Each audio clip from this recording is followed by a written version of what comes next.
حضرت be be Fatima الزہرا علیہ السلام کا فرمان ہے، اگر تمہارے گھر کوئی مہمان آئے اور بھوکا جائے تو گویا وہ کسی قبرستان میں آیا تھا۔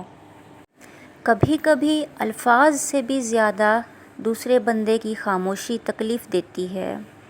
ہم بہت کم ہی اللہ کو یاد کرتے ہیں، ہم بہت کم ہی قرآن پڑھنے میں وقت گزارتے ہیں، اور پھر ہم سوچتے ہیں کہ ہم خوش کیوں نہیں ہیں۔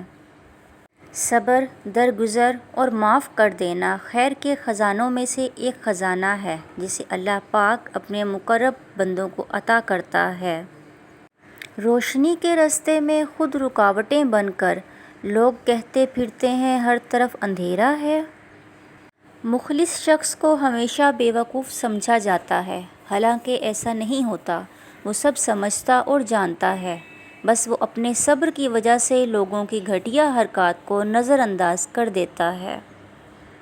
دعا کو دوائی کی طرح نہ سمجھیں کہ بیماری یا مصیبت میں یاد آئے، بلکہ دعا کو ہوا کی طرح سمجھیں جس کی ضرورت ہمیشہ رہتی ہے۔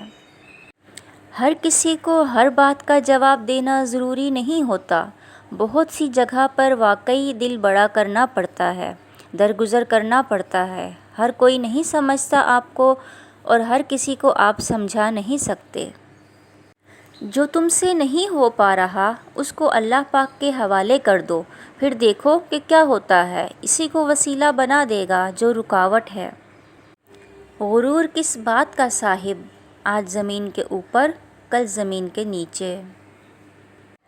ماں باپ کی تکلیف کو نظر انداز مت کیجیے، یہ جب بچھڑ جاتے ہیں تو ریشم کے تکیے پر بھی نیند نہیں آتی۔ تم اللہ تعالیٰ کے ذکر میں دل لگا لو، سکون اور اطمینان تم سے دل لگا لیں گے۔ جب عقل پر پردہ پڑتا ہے تو سب سے پہلے سمجھانے والا ہی برا لگتا ہے۔